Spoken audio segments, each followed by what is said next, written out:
example from Nicodemus, that there is a faith that looks to Jesus Christ, and that is the faith that we are looking for, that we're trying to define or understand what faith is. Faith is looking to Christ in all the situations of life.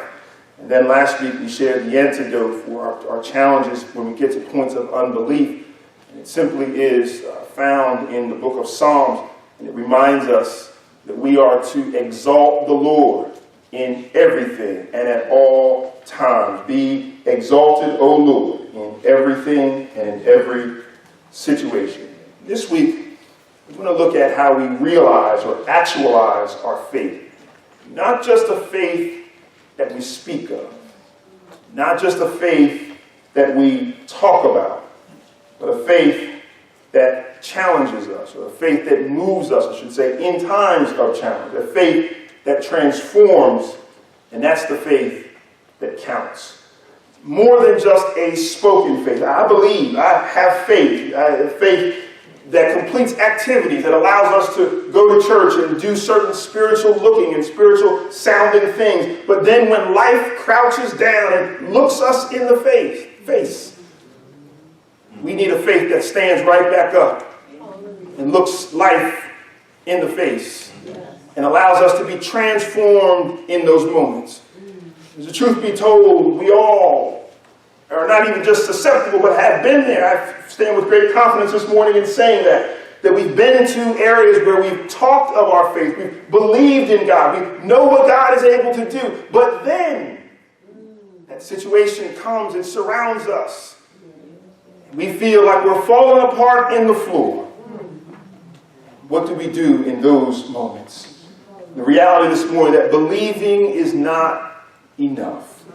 Jesus did say in John chapter 3 that all who believe will have eternal life. But we believe and still struggle. I'll share with you, I've been reading this book called Help My Unbelief.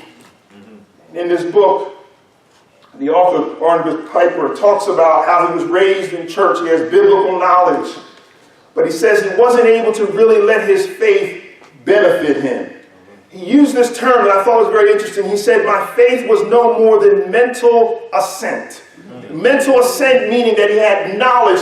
He knew Scripture. He grew up in Sunday school. He had an awareness of God. He got into troubles and he knew to call on the Lord. He knew to bend his knee and open up his mouth. He knew how to do all of those things. He had been trained. He had been disciplined. His father's a pastor. His father's an author. He knew how to say all the right things. He knew where to go in times of trouble. He knew he needed to be in the house of God. But he said it was no more than mental assent. It was no more than acknowledgement in his mind, but his actions could not meet up with the faith that his mind was grasping. He said it's where he would nod and agree, but still believe and struggle. John, as we said in John 3, that Jesus did indeed say, you have to believe.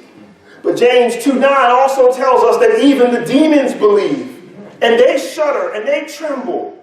It's interesting because the believer, we talk about this need for belief, and we do indeed. It's essential. Jesus told us we must believe. That's where we find eternal life. That's what faith is. However, even the demons believe. They believe and they shudder. They are full of fear because they know how great, how awesome, how mighty God is. But in their belief, it's not strong enough to transform them because they're still demons. Demons believe and shudder, but not to the degree that they are transformed. They are still what they always were.